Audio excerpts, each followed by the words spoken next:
You don't plan for betrayal. You don't schedule it, expect it, or write it into your calendar. But sometimes, it shows up in your inbox. It was a Tuesday. I remember that because Tuesdays were always dead quiet. The kind of day where nothing ever happened. But something did. Her laptop was in the shop, again. She borrowed mine like she'd done a dozen times before. No big deal. She forgot to log out of her email. I wasn't snooping. I was looking for an invoice. That's when I saw it. A bold subject line, halfway down the page. Flight confirmation, 2 adults, one way. It hit the eye like a slap. I clicked. 2 tickets. Berlin. One way. Departure date, Thursday, 3:40 p.m. Passenger 1, her. Passenger 2, a man whose name I'd never heard, but whose last name definitely wasn't mine. I sat back in the chair. Closed the screen. Not a word. Not a breath. Not because I was shocked. I've been a man long enough to know when something stinks before the rot shows. No. This wasn't about pain. This was about information. There was a second account. A savings account.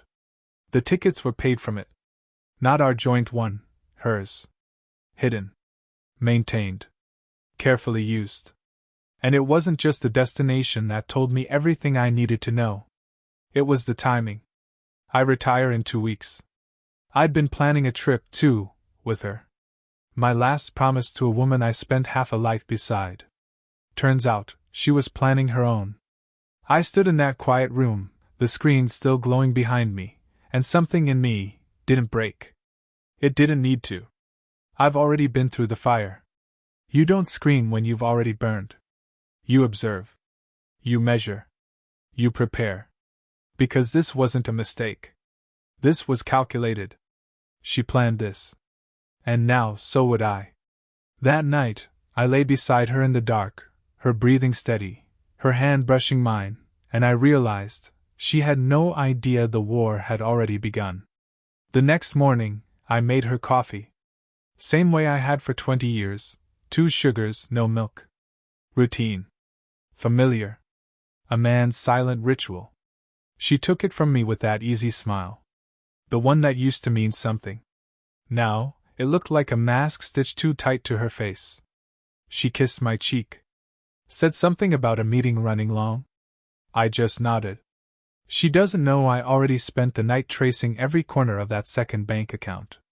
Doesn't know I pulled the records. Dates. Amounts. Transfers. It started small, $10 here, 20 there. Grocery change. Rounding down. Over 18 months, it added up to more than I'd saved for my retirement trip. Clever. But not too clever.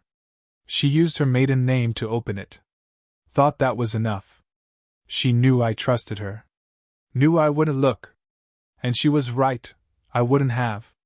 But now I had. And trust, once broken, doesn't make a sound. It just folds in on itself. Quiet. Final. That morning, I sat in my truck outside the house and asked myself a question I never thought I'd ask. When did she stop loving me? Not when did she cheat. Not when did she lie. But when did the line between us disappear? I remembered our last real laugh. It was a year ago. I made a joke at the gas station, something about her parallel parking like a drunk elephant. She threw a napkin at me, laughing so hard she had to sit back down in the car. I hadn't heard that laugh since. And now I knew why. I drove around for hours. No destination. Just movement. I didn't call anyone. Didn't tell a soul. Not because I was ashamed, but because I needed time to listen. Not to her. To the silence between us. And in that silence, something came back to me. A name. From years ago. A man she used to mention. Just once or twice. A coincidence back then. Now? A puzzle piece. I pulled over, took out my phone, and scrolled through contacts I hadn't touched in over a decade. He picked up on the second ring. Low voice. Still the same. You still owe me, I said.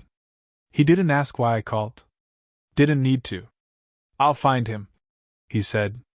Send me what you've got. As I hit send, my hands didn't shake. Not because I was calm, but because I'd finally remembered who I used to be, before comfort made me soft.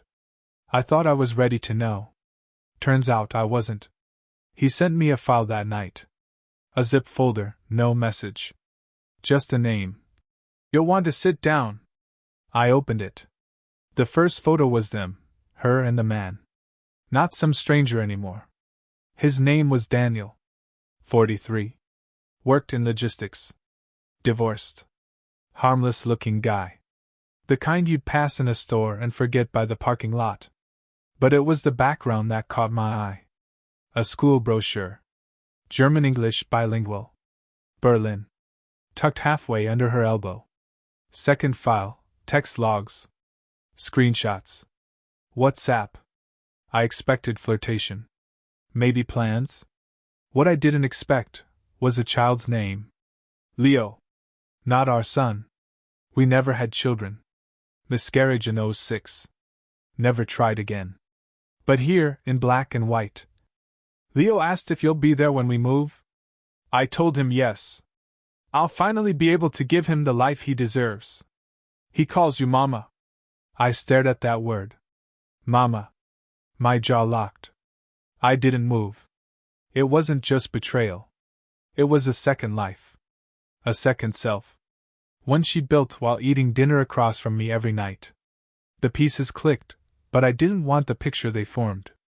I went back through her calendar invites, the ones she let me see. There were gaps. Trips she took. For work. 3, maybe 4 times a year. Berlin. Every time. I looked at a map. The flight. The tickets. The date. Thursday wasn't just an escape. It was a homecoming. And that man? Daniel? He wasn't just her lover. He was the father of her child. I closed the laptop and stared at the wall for over an hour, not because I was broken, but because for the first time in years, I didn't know who the hell was sitting across from me at the dinner table. The strange part isn't that she lied. It's how fluent she became in it. Every morning she brewed 2 cups of coffee, mine and hers. Every Sunday, she reminded me to call my sister. She folded my shirts the same way I liked since '98. She laughed at my dumb stories from work, and pretended they were new. And all that time, she had a child. Another man. A life 4,000 miles away. There's a special kind of silence that settles over you when your own home feels rented. Like everything inside it was staged for someone else's benefit. I looked around and saw her handwriting on the wall calendar. Her shoes by the door. The photo of us in Prague, framed above the bookshelf. But now I couldn't stop wondering. Was Leo alive when we took that photo? Had she already kissed another forehead goodnight? I found myself staring at her toothbrush. Blue. Soft bristles. Same brand for years. And I couldn't help but think, does she have another one? In a drawer in Berlin? Next to a dinosaur-themed kid's toothpaste? That night she sat on the couch beside me, scrolling through her phone. She laughed at a video. Showed it to me. I looked at her face, her eyes. She looked happy. Or at least well-rehearsed. I asked quietly, "How's work been?" She glanced up. "Busy. You know how it is." I nodded. She smiled. And just like that, she moved on. But I didn't. I lay awake hours later, staring at the ceiling, feeling something I hadn't felt in decades. Shame. Not for what she did. For what I missed. For the months I was so distracted with being a provider, a planner, a rock, that I stopped being a man who asked questions. We assume silence means peace. That no complaints means loyalty. But sometimes silence is a smokescreen. And I was the fool who called it love. The next morning, she told me she'd be working late. I kissed her cheek and said nothing, knowing damn well her one-way ticket was in the drawer under her scarves, already printed. She didn't come home that night. No call. No text. Nothing. I sat at the kitchen table till after midnight. Not worried. Not pacing. Just still. In front of me, a printed copy of our last 10 years of joint finances. Mortgage. Groceries. Vacations. Repairs. Her dental surgery in 19. My back procedure in 21. Split evenly, mostly. Normal. Until you looked close. Until you noticed what I did. I was paying for everything. And she was saving. Quietly. Relentlessly. That secret account wasn't a whim. It was a runway. And I was the one pouring concrete so her flight could take off smooth. At 2:15 a.m., the door opened. She stepped in, heels in hand, makeup faded. I didn't ask where she'd been. She froze when she saw the papers on the table. She said nothing. Just stared. I met her eyes and finally asked, calmly, directly, "How long have you been using me to fund your exit?" She blinked. Once. Twice. Then, "I wasn't using you."